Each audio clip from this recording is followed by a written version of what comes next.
402 102. I am learning how to drive a car.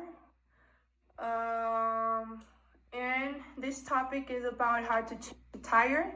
So in the next thing that I'm going to show you is a video that I recorded in the afternoon or in the morning, I think, about how I was changing the tire, and I was talking about the steps. So you in the background. I'm not looking forward to the video because safety comes first, but I like the steps. And when I finish with that, how to change the tire, the next thing that I'm going to talk about is basically I'm going to talk about torque and circular motion. I'm going to answer some questions, and that would be it. So I hope you enjoy the video that's coming. So this is the extra tire. This is the jack, and this is the crosshead. These are the materials that we're going to use for changing the tire. So what I only used on the materials, those are if you're changing, like for example, if your tire did got flat because a nail got in the tire and you need to change the tire, that's the kit that you need to use. That it will be an extra tire, the crosshead, and the jack. And for me, because I was just going to put again the same tire, what I only used was the jack and the crosshead. Hi, so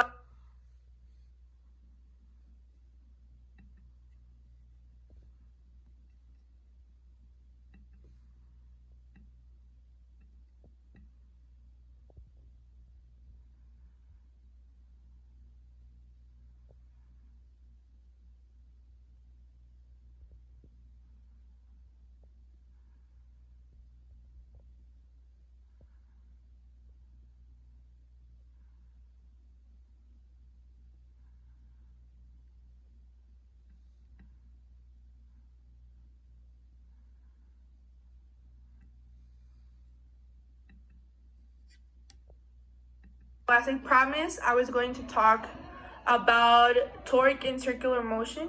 So the first question, number 8, is where is the best place to apply the force?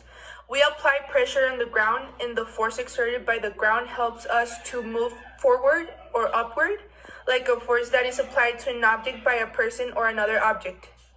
Why? Because this way, for example, when you put the jack between the ground and the car, you have a force, and the applied force is when you are elevating the car. Number B is, what is your axis of rotation?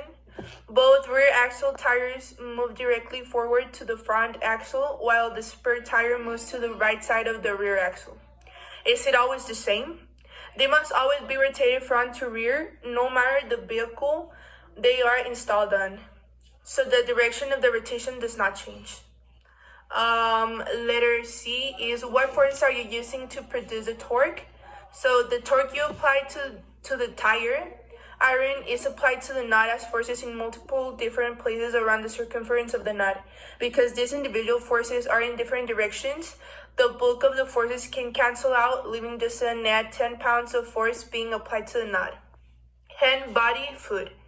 You may have to use force, and that's okay. Use your foot or all of your body weight if necessary. Why?